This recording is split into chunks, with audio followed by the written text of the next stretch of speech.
Welcome back to FortiNAC for Beginners. In part 1, we focused on getting NAC deployed, configured, and integrated into a working environment with device registration, profiling, radius, and both wired and wireless 802.1x with certificates. In part 2, we will look at RFC5176, how it can help us with 802.1x re-authentication issues, how to configure MAC address retention, and why authentication order on the switches matter. Finally, we'll set up a basic guest portal with self-service registration so guests can register themselves and get access without requiring any manual intervention. So, a little less about getting FortiNAC working for the first time and more about making the overall experience faster, smoother, and more practical. Let's get started. So, before we get started with tweaks, tuning, and guest portal, we want to make a minor adjustment to one of our firewall policies. Because we're going to utilize CoA for the guest portal, we want to allow our FortiNAC to communicate with our FortiLink. So what you want to do is you want to go to your FortiGate, go to Policy and Objects, Firewall Policy, and you want to ensure that the firewall policy allowing FortiNAC to communicate with your devices also contains FortiLink in the destination.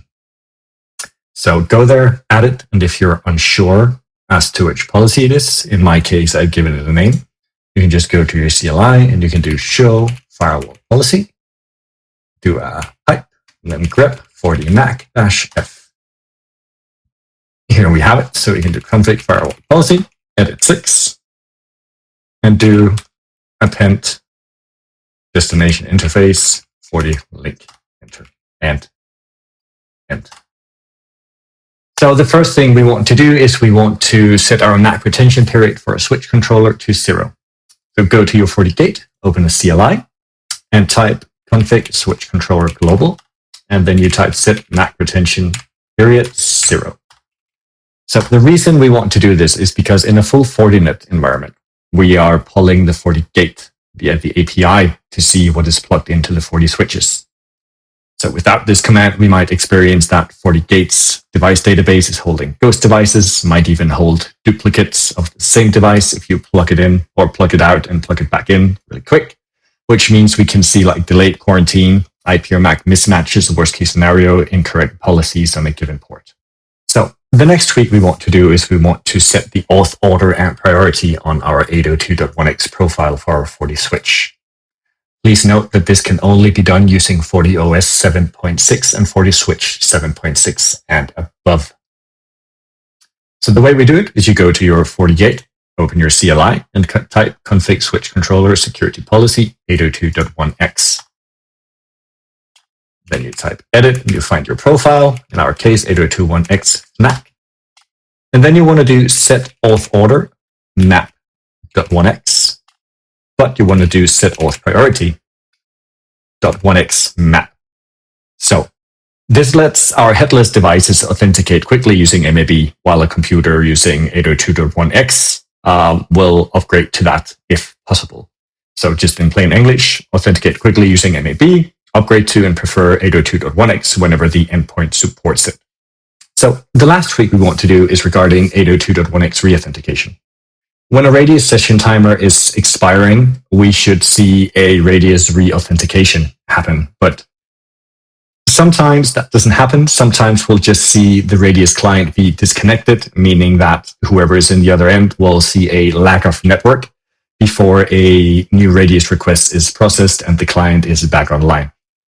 So the way we handle that is we start by going to the FortiNAC CLI and you enter your credentials.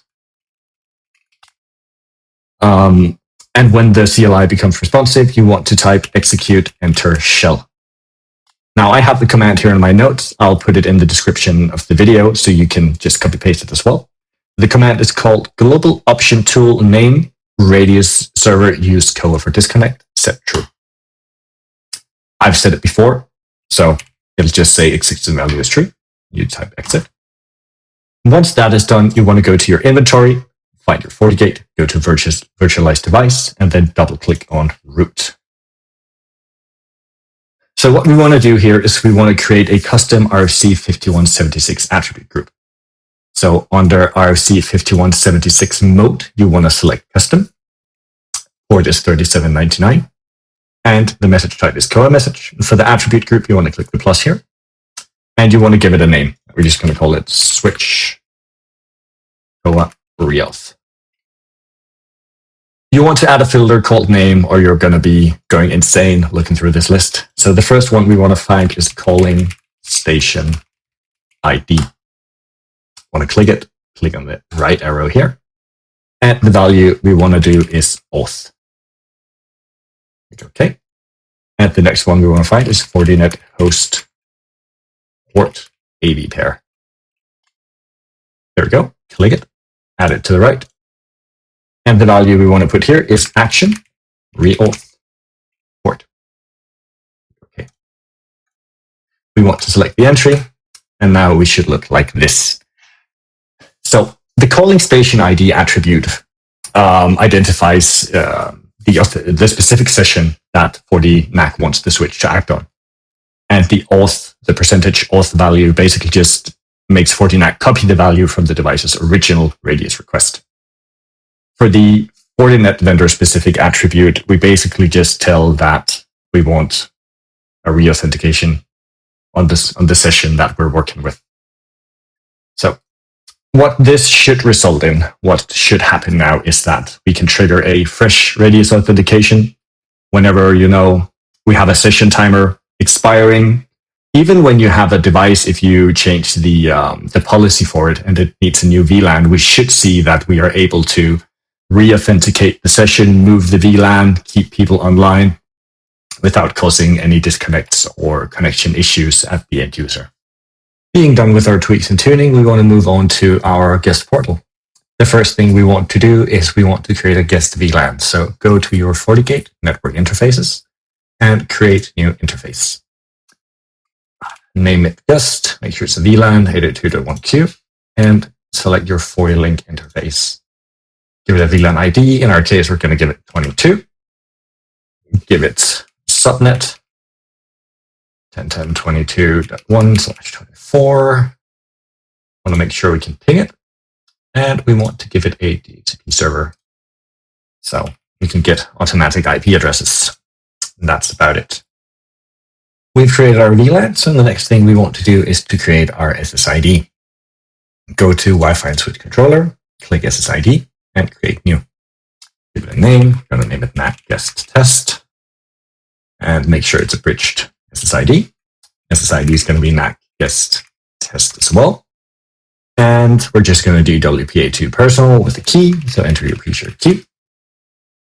And for client MAC address filtering, wing off radius server, select your radius server, and make sure to select dynamic VLAN assignment.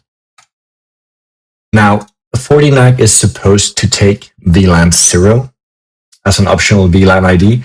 For some reason, this is not the case in newer NAC versions. We have a tag ticket open, waiting for it to be resolved. But for now, we're just going to put in our guest VLAN 22. We're going to click OK. Once we've created our SSID and our VLAN, we just want to make sure that we have our guest VLAN allowed on our AP port. So go to Wi-Fi and Switch Controller, 40 switch ports, and add your guest VLAN. Once that is done, we are ready to move on. With the SSID created, we want to go back to our FortiNAC, go to our inventory, select our FortiGate, and go to the SSIDs fan. Now, if your guest network does not appear here, right-click on your FortiGate, resync interfaces, wait for the interfaces to resync. If your SSID still does not appear after you have resynced the interfaces, just go ahead and refresh your FortiNAC page, and it should be there. So we've ensured that our guest network is now here. The next thing we want to do is we want to go create a group. And the reason we want to do that is because you might have multiple sites with multiple guest SSIDs, and having a group just makes it easier to manage the access of it. So go to System, Groups, and click Add. So what we want to do is we want to call it Guest Wi-Fi or Guest SSIDs. Select member type port and find your SSID in the FortiGate here. We want the NAC guest network. Move it here and click OK. Next thing you want to do is find your guest SSIDs here on the list. Right-click, Group Member Of, and make sure you select Role-Based Access and Forced Registration. So this way, every SSID that is a member of this group, in this case, only our guest SSIDs, will always have role-based access and forced registration enforced no matter what. So with our group created and settings set, the next thing we want to do is we want to go to network and logical networks. And we just want to create a simple guest logical network and click OK. Once the logical network is created, we want to go back to our inventory. We want to select our FortiGate, and we want to go to virtualized devices and root. Once this is loaded, just like with the client network, we're going to want to add the logical network to the FortiGate and assign it a VLAN. So logical network configuration, create new, wait for it to pop up, select guest logical network, VLAN ID, and select VLAN, our newly created VLAN 22. And RFC VLAN for our additional radius attribute. Click OK. So what we want to do next is we want to go click our SSIDs and select our NAC guest test. For network access, you use custom settings, radius server configuration, select default config. It's standard on inherited server configuration. And for radius attribute group, select RFC VLAN. For RFC5176, use system defined. The reason we do this is because we created the RFC5176 earlier to make sure that we have re-authentication working properly. But what that means for the guest flow is that when a user registers, they receive sort of a loading screen. During this loading screen, what NAC does is that it sends a disconnect message for the computer to then reconnect again and then be assigned the new VLAN. But if we use the other settings that we set for 5176, what's going to happen is that it's going to see it as a reconnect and keep the client on the registration VLAN. We don't want that to happen, so that's why we use system defined. For registration, go and click enforce, click VLAN 21. Let's just go double check that that is indeed correct. VLAN 21, yes, very good. And for guest logical network, go click enforce and select VLAN 22. For additional radius attributes, leave it as default because those are the settings we did for our radius server. Click OK, and we're done. So on a side note, you can actually, instead of setting the RFC5176 settings as a global setting for your radius server, you can set it on a per VLAN basis. So we technically could go to our guest or our client logical network, and we could assign the CoA message in here instead. But for the purpose of this video, we're just going to set it for our default settings. So the next thing we want to do is we want to ensure that our web portal actually works. We do that by enabling HTTP and HTTPS on our Part2 interface. So go to the CLI, enter your credentials. Then we just wait for the CLI to become fully responsive. Then you do config system interface, edit Part2. And then we do append, allow access, HTTP and HTTPS. End and end. Then you close your CLI and we're ready to move on. Moving on from here, we want to create our policies. So let's start by creating our network access policies. You'll see that I already have something here. That's because I did it once. I then had to troubleshoot why it didn't work. And now I have to do a retake. So we want to do our guest network access configuration. So you click create new, you get a view like this, name it guest network access configuration and select your guest logical network. Okay. Then we want to move on to creating our network access policy. Create your guest network access policy by clicking create new. You get a view like this, guest network access policy. We want our guest network access configuration with our guest user host profile. This profile wouldn't be created by now, so you would select create new, give it the correct name, and make sure your attributes are where host role is guest self-registration or where host role is guest. Click OK. And that's it for our policies. Now that we've ensured that guests get the correct network configuration when they register on our portal, we want to move on to the actual portal. So it's important for me to say here that you can do a ton of different configurations for this portal. You can do sponsors, send your password with an email. You can have them download a client to do posture check on their computer. Like there's a ton of configuration you can do. For the purpose of this video, we're gonna do just a simple portal. User connects to guest network, gets the portal, clicks self-register, registers as a guest, and gets moved to the new VLAN. The first thing we want to do before starting the portal configuration is we want to make sure that our guest template is not too complicated. So go to user and host, guest contractors, and templates in the top right corner. So right here, you have your guest self-registration. Double click it and go to data fields. So you can see there's a lot of things listed here that we might not need. We're just going to ignore everything except from first name, last name, and email address. To make this as easy as possible, click OK. Now that our template is looking fine, we want to go on with the actual portal configuration. So go to the left-hand menu, select Portal and Portal Configuration.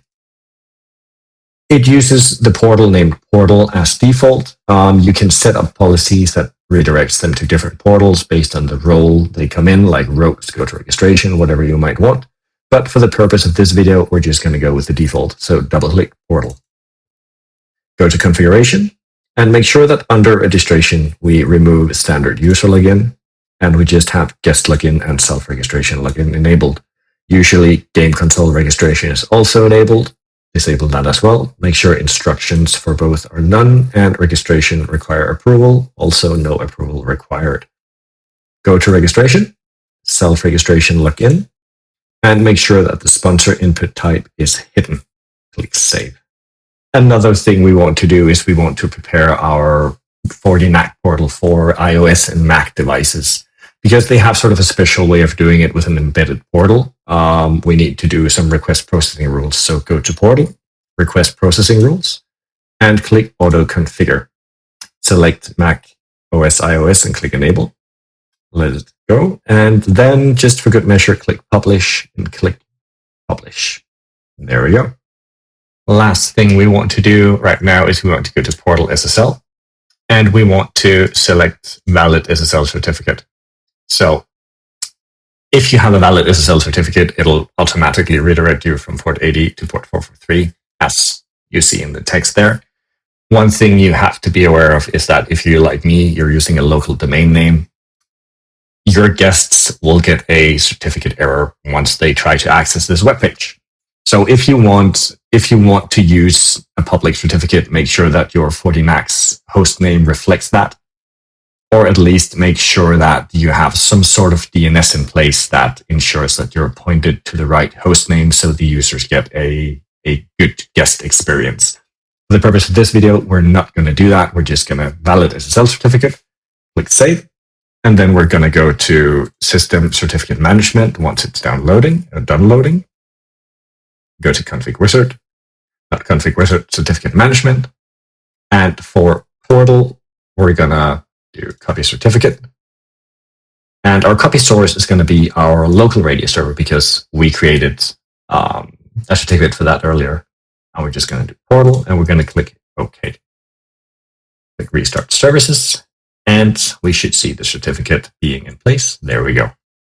The last thing we want to ensure is that our registration network can actually access the FortiNAC on HTTP and HTTPS.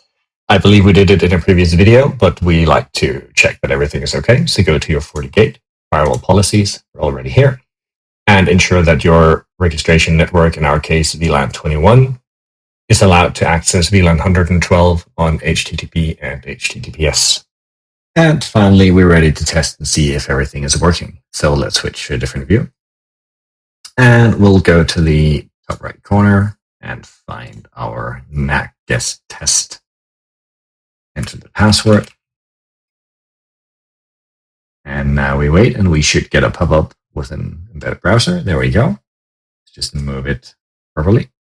This is the certificate error I was talking about. It wouldn't appear if it was a public certificate. Click Continue.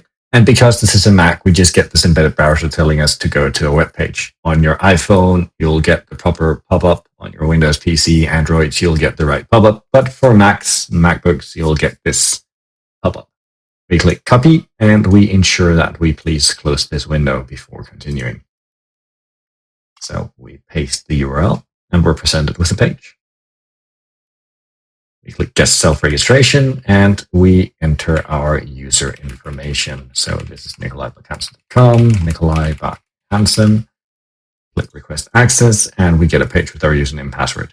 You can, if you want, elect to hide this from the user, or not hide per se, but not have the information auto-filled and have it sent by email. But for the purpose of this video, we're just keeping it default. Click Continue. So what happens now is the loading screen I was talking about earlier. So right now we should receive a CoA disconnect message, be disconnected from the wireless network. Our machine should then reconnect again. Once reconnected, it will initiate a ping to FortiNet.com.